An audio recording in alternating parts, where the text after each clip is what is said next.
Welcome to Moving Through and Beyond, a podcast dedicated to sharing inspired journeys of redefining life, vision, and purpose after immense hardship and grief. My goal with this podcast is to give you hope and to let my guest journeys inspire you to make the choice to keep looking up. I'm your host, Carey Conley.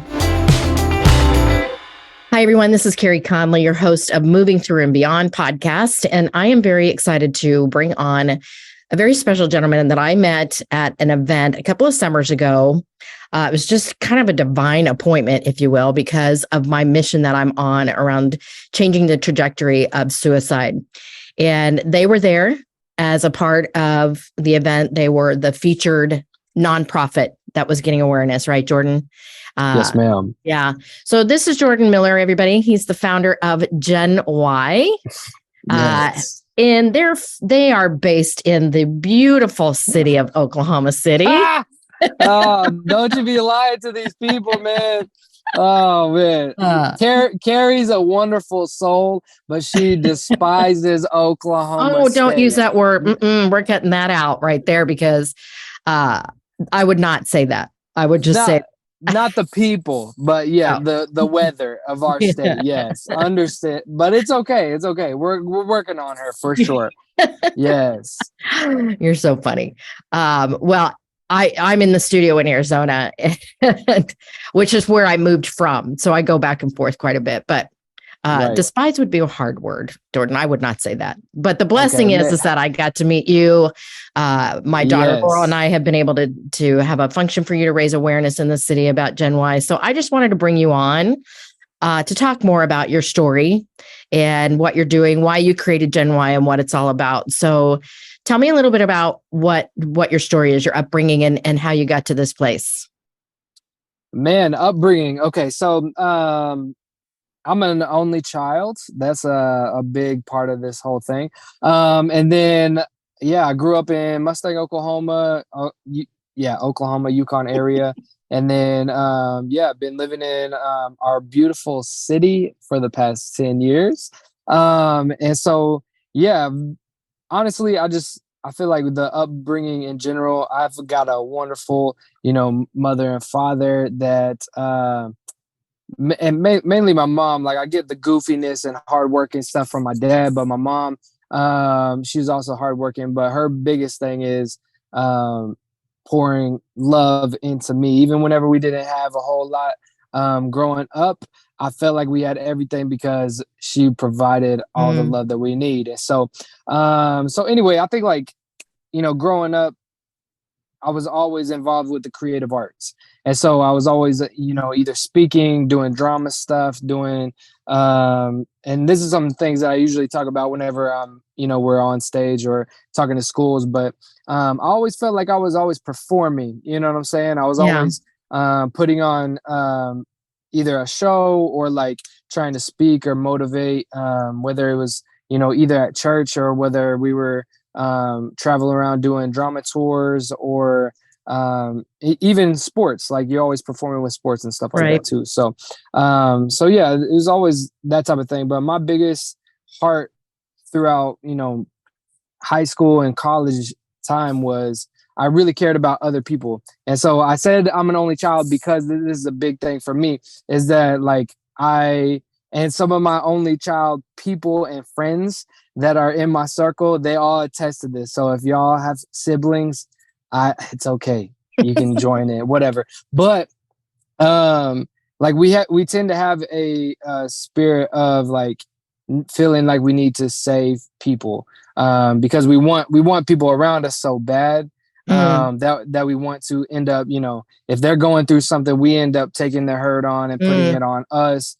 And we were like, I've been doing my whole life by myself. So like, let me help you, with your problems. Let me help you with this. Let me help you with that. So it's like, we're always lending out a hand for other people, but we tend to forget, about us. And so anyway, whenever I graduated high school, I was going into my college year. I was in freshman college, and all of my friends started going off to main colleges. And so it was actually, I felt even more alone because of the friends that I chose. And, we tend to, accept them as like our family. So it's like they're the closest people to us. Right. And so they were all leaving. And then I was in an internship program, and I was traveling, doing so much all at once while doing school, working full time, all that kind of thing. And so it felt very alone while I was going through this, college years. And then also felt very misunderstood, just by the small group of people that were around me, because all I knew, I couldn't express what I wanted to do. All I knew is that I love people. And I know, I keep telling you this in our conversations, but legit, they didn't have a degree for that type of things. Like, well, you could just love on people and whatever. But, that was my biggest heart. Is like, all I knew is I knew I loved music. I loved traveling. And then I loved impacting people and seeing them grow. And so, anyway, during that time, I felt lost. I felt alone. I felt like I couldn't express myself verbally of what I want out of this life. And so, anyway, during my freshman year and sophomore year of college, I did attempt to take my life twice. And then in my sophomore year of college, I found out that one of my friends that I graduated high school with, he actually ended up, dying by suicide. And for some reason, that moment impacted me more than my own story, which is weird to say. But whenever I found that out, I was sitting in this barbershop. I was getting a haircut by a girl that I also graduated with.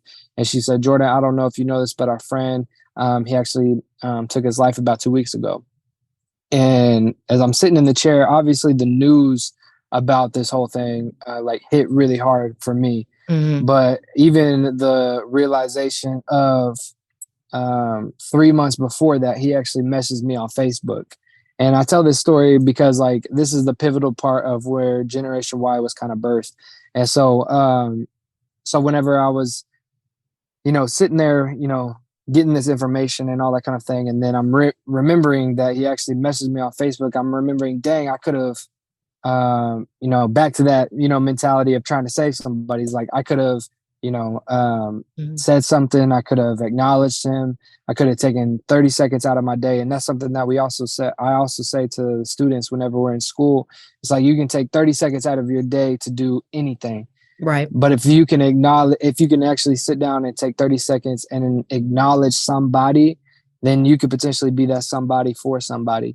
And so, so that thing is really what changed my mentality of, yes, you can love people, but you can love people and no matter whether it's a message on Facebook or whether it's somebody that's just sitting next to you that you haven't talked to in a long time, or somebody that you've been thinking about, if you've just been thinking about somebody and, it could be random. It doesn't matter what it is, but just send that person a message or reach out to that person or whatever. You never know what people are going through. And even if you're thinking about, if you're going through things in your head or whatever, and you realize you're starting to spiral down, a dark place like I was, I started recognizing that maybe I need to just reach out to somebody. Maybe I need to do this, that's like, if we listen to ourselves and if we're able to actually be self-aware that whether it is reaching out or reaching in, then, that could potentially save our lives or somebody else's. Right. And so, anyway, and then 2017, Oklahoma went from 32nd to the third leading state in the nation for teen suicide. And then that was literally, I would say, a year after I went through my stuff, as well as finding out about my friend. Right. And so all of this stuff happened literally all at once and gut punched me like crazy. And I'm like, what am I doing? Why am I just sitting on, the gifts that God has given me, whether it's spoken word or rap or just motivational speaking, you literally just using my voice in any capacity possible. I was like, why are you not even using this in the way that you could? And so, and then I was like, my grandpa, he's like a traveling minister and all that kind of stuff. He came out of the military, became a evangelist. Those people always travel around talking about God, and so anyway, that kind of thing, like, it runs in me as well. So I realize, dang, like this thing means a lot more than just the talents that I've been given or given. But this is my purpose, to be able to show that, if you're able to find your purpose and grasp onto what your purpose actually is, then that's your foundation for your future. And that is literally what the first words out of my mouth was whenever I started talking about Generation Y, WHY. What is your why? What is your purpose? What is your mission? What is your goal? What is your vision statement? All that kind of stuff, which I didn't know that vision statement was a thing back in the day. And then, coming across you guys. That's funny. So Jordan, I want to stop you for a second, because there's a couple things I want to address. Yes, ma'am. So when you were struggling, yes, what helped you get out of that? Did you reach out and talk to some people that helped you? So it was a mixture of things. Yes, it was mainly me pushing myself to get more plugged into the community that I needed. And so so like I was saying, I first started music and was getting into the scene out here in Oklahoma City, and just started traveling around. And whenever I started to find my people, and people that believed in the things that I was doing, all that kind of stuff, and aligned correctly, with my heart, my vision, and then also being steadfast and just impacting people and loving on people and all that kind of stuff. And so anyway, whenever I found that really is what propelled me to get to that quote unquote purpose. Right. I think it's so important that you're bringing that up, because this is coming up in all of the podcasts lately that I've been doing, as it's so important, especially as a young adult, because it's so true. What you just said is that you go through school, you've got a tribe, you've got your family outside of your family. It's your core, right? And my kids, they had that. And then in college, you don't have a new tribe. And then what happens is everybody goes in different directions. Right. And you're now, like with my son, what happened is he came out of college, very tight tribe, moved to a whole different state and didn't really know anybody. And where he was working were mostly a lot older adults. Yeah. So the biggest challenge for him was to find his people, find new friends. Yeah. And, the statistics are right now, Jordan, that the one generation that is the most lonely is yours. And I think there's a lot of reasons for that. A lot of isolating that happens. I think social media feeds into that, and not knowing how to find your tribe. Are you saying my generation as in like the millennials, or like young adults? Just this age group? Yes, like young age, gotcha. Yeah. Which was interesting to me when a friend told me that, because I thought it would have been my generation, right? Because as I get older, a lot of my friends are, we're getting divorced, we're losing spouses, whatever. Our kids are moving on, having their families. And that lonely feeling, it can be very debilitating, especially if you don't talk to anybody about how you're feeling and you don't have the right community. So I'm glad that you shared that, because it is work to find it. Yeah. Definitely. Right. But it's everything. Yeah. Yeah. And that's a attribute of Generation Y that that we've cultivated literally from the beginning. So it's like I pretty much just took what we were doing in the beginning of just getting the right people and putting them in places that we knew that they were passionate about, and let them thrive in that area. And then that's where we started to see the formation of Generation Y grow even bigger, because as long as you can everybody has their part to play. And if they have their part to play, their part will move purposefully because they found their potential. And so once they found the people, though, the people is what brought the potential out to put them in the place, because their part is a part of their purpose. Right. And so like that's my biggest thing, is that like as long as we can continue to find and if people start to feel safe and feel welcomed and accepted enough that they are able to discover what their purpose is, then everybody starts working together. Because there's a lot of people on Generation Y team that I was like, I never thought that I needed this type of person, but I do need that type of person, because I never would have thought that way. Right. And so like this whole thing is grown a lot more, for one, effectively, and then quickly, because we put the people in the right places. Right. And so anyway, like, but like you're saying, it's definitely difficult to find that tribe. But it's, with everything, it takes work. And like what you're saying too, which I think is very interesting, that I do think it's that age group. Whenever you graduate out of high school, you're in college, and then it's like that I'm about to get married, or I want to get married, or whatever relationship, whatever young adult age, are dealing with that type of stuff. It's like, because I'm bringing that up too, because during 2020, I had that same thought, because I went through a divorce as well. And that was the third time of my life that I actually thought about, following through with things. And what's crazy is that, like, that year, and 2021, which is whenever I met y'all, 2021 was one of the most pivotal moments of Generation Y. Right. And I always continue, even to this day, like I continue to think about, okay, what if I would have went through, like, Generation Y wouldn't continue, I wouldn't be able to see my son, all that kind of stuff. But it's not even just about like saying those type of things, but it's more so like you're a survivor.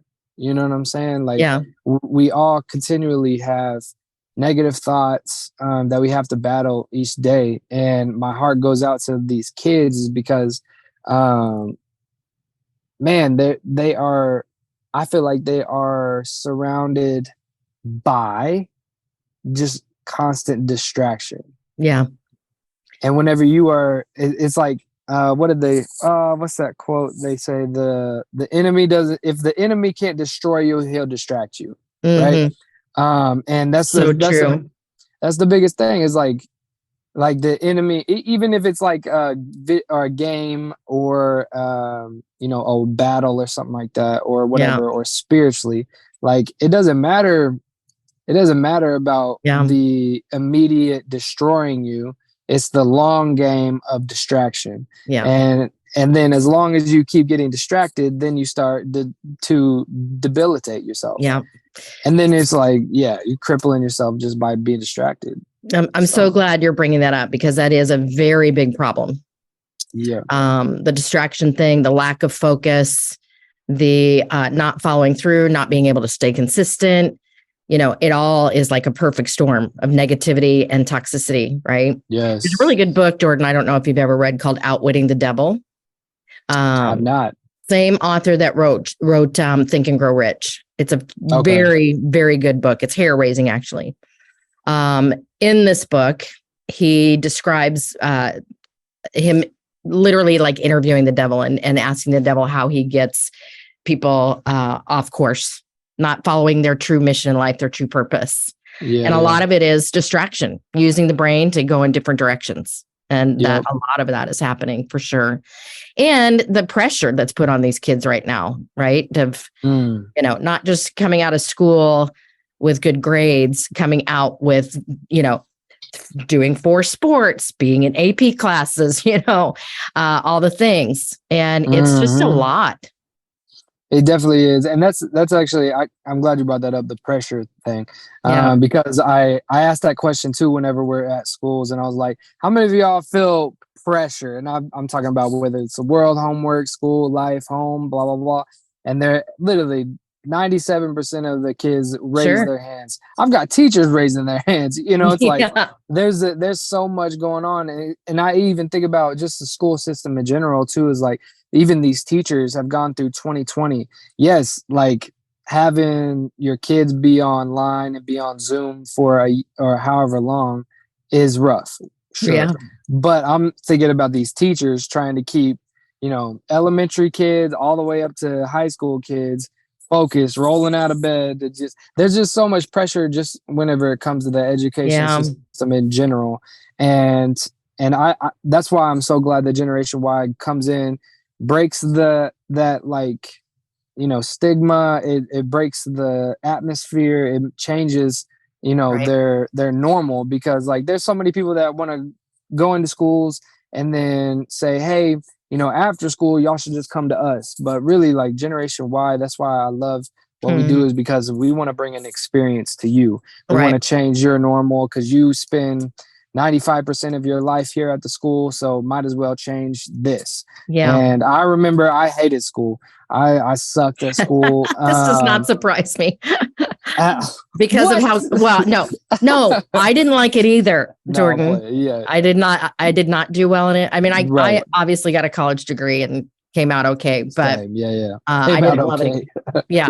But I think, it's because you are very creative, entrepreneurial minded, you didn't fit that box. Right. So I'm thinking that you coming out of this and finding your purpose was one of the factors that saved your life, Jordan. 100%. Right. Yeah. And it's the biggest reason why I do what I do, is because I know when I help people get their dream, their vision out of their head and onto paper so that they can find their purpose and then create some sort of a game plan to follow it. Yeah. It changes everything, becomes their anchor in all the storms, gives them hope, lets them know they matter. And so I know this is what you do at Gen Y. Yeah. So describe a little bit about that, what you go in when you go into the schools. Yeah, we go into schools, like I was saying, we have a whole experience. So we have rappers, dancers, spoken word artists, motivational speakers. And we come in with, speakers, subwoofers, monitors, a live DJ, projectors, projector screens, all the things. And we put on this pretty much roller coaster of emotion, of experiences. So come in really hype. Kids are walking in. You could tell they hate their day, and they're like, oh, I don't want to be. They just what are we doing? What's this all about? And so like the cool thing about that is, and I had a teacher describe it to me one time. She was like, you can see the walls that these students have built up. And as you are walking through this assembly, you see them slowly come down. And by the end of the whole thing, you see these kids start to actually not only receive stuff, but change their mind on what we're talking about when people are saying mental health, because everybody's trying to complicate it so much when it comes to mental health, that it's like, it's really just knowing who you are, what makes you super happy, what makes you kind of pissed off, what's going to set you off when you're driving through traffic. But that comes from something, that comes from, a lot of people are walking around acting like they are, knowledgeable, but they're not healed. Right. So when you're not healed, but you're spitting out a lot of facts, none of this stuff is really like actually going to connect, as well as change you. So like whenever we go into schools, I'm not going to lie, like I'm as vulnerable as possible. I'm as open as possible. And I'm like, just talking to these kids like they're my kid, or like they're my, my friend or something like that. Because like these kids, they want to be met where they're at, not something that that the teachers think they need to hear. Right. And so, and I think that's what really is dynamic about Generation Y, is that these students, not just me, but like we have younger people on the team as well. And so like some of these students are hearing from people that just graduated, or right now we have an intern that she's 16. And so her mom, lets her go on a couple of, Gen Y trips, and it's literally a kid talking to a kid. And it's so much more impactful because we'll let the pressure. That's what happens whenever people let the pressure creep in, is we pressurize it, so we make it overcomplicated, and we feel so closed off in this box that we feel like we can't breathe. We feel like we can't escape. But what happens whenever you get that purpose? You start to feel free. Right. And that's why we put it on all of our shirts, is free people, free people. You get that purpose, you get that why, you start to understand who you are, and now you become free. So no matter what somebody else says about you, so whenever we talk about bullying, we're talking about disrespect. When other people bully you or disrespect you or anything like that, you can go back to your why. That's your center point. Like you were talking about, that's your foundation. And so even whenever people have suicidal thoughts, or that's what I had to go back to in 2020, because I was like, man, I was going through a lot during 2020, Carey. Let me tell you, not only COVID, it was just a lot. And so, but that thing, whenever I was, man, I don't know how vulnerable I want to get on that, but like, I was very like, I mean, it was a dark time. And so, I understand. But coming back legit to that center point, and it like my purpose and my son is kind of what grounded that whole thing. Yeah. And so, dang, Carey, you got me going. I appreciate you being so vulnerable, but this is important, because one of the things that you and I both know is nothing gets healed if we don't talk it out. And right now we've got a trajectory, you and I, that we are on, that we want to change around depression and suicide. Right. And the only reason we're going to do that is to talk about what we've been through. Most people know, if you don't know, listening to this podcast, that I've lost 2 family members to suicide, both my husband and my son. Yeah. So, but we have to talk about that, because I think I think the time of it being taboo is over. And so I just really love so much, Jordan, that you are sharing so much about how your purpose and your son. I think this is another thing that people hold on to, is their family members, right? But you taking your story into the schools, I've seen your team and what they do is super fun, high energy, talking to the kids about why they matter, having a purpose, all of that. So important. And I know you have big plans for Gen Y to not only be serving the schools in Oklahoma City or Oklahoma in general, right? You now are looking to take it on the road, have create some curriculum that you can put in, a lot of schools. So how can we support you in that? Oh man. Biggest support really is yes, not only financially, but spreading the mission. There's I think we do a really good job of branding our stuff and getting the word out there, but it makes it so much more impactful whenever you see somebody who's not even connected with the creative arts, or somebody who's not connected with mental health or anything like that, and they're either wearing a shirt, or they're wearing a hat, or they're sharing a post that we put online or something like that. So I mean, yes, there's always the monthly givers. We love and are super grateful for those people. You put gas in our tank to be able to go to these schools. But I would say, spreading the word. If you know of any teachers, principals, superintendents, and you would like for Generation Y to come out to that school, we would love to partner with you, and then partner with that school. And so our next goal is to be able, I don't know when you said September this is coming out. So I would like for, I think by that time we would have already got somebody on the team that's pretty exciting. And then we're also making Generation Y a class. And so whenever I'm talking about, trying to have a break and freedom from the norm, not only do we want that in a assembly form, but we want that in a classroom form. So these students can feel safe, feel open to their emotions and their goals, all that kind of stuff. And so Yeah. I remember in my school, our counselor was only there for college prep and telling you to stop getting in trouble. That was it. And so I think, whenever we're talking to students, it's still the same. And so that's what we're creating for Generation Y, to actually have a class. These students can, either go to a homeroom or whatever it is, and Gen Y be there, and we'll be able to copy and paste it into each school all over the nation. And so we want to be able to create that space for these students. Yeah.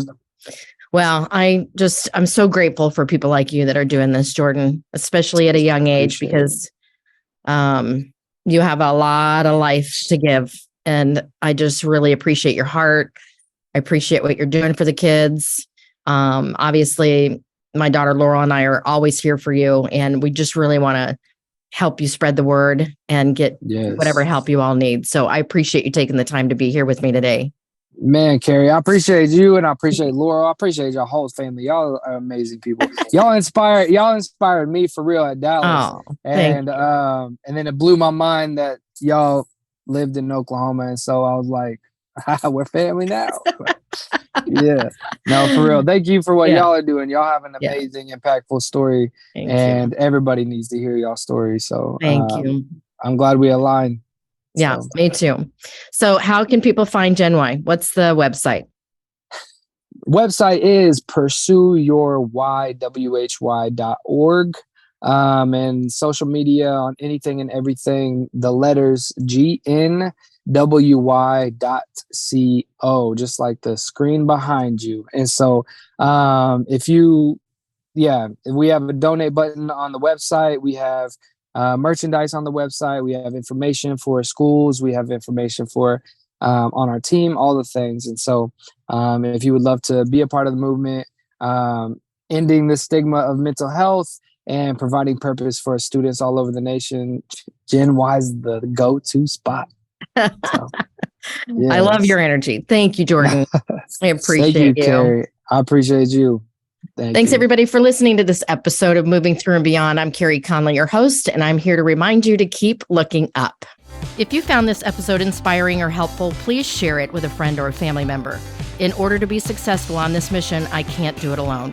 Connect with me at www.careyconley.com, and don't forget to sign up for my weekly Do It On Purpose newsletter.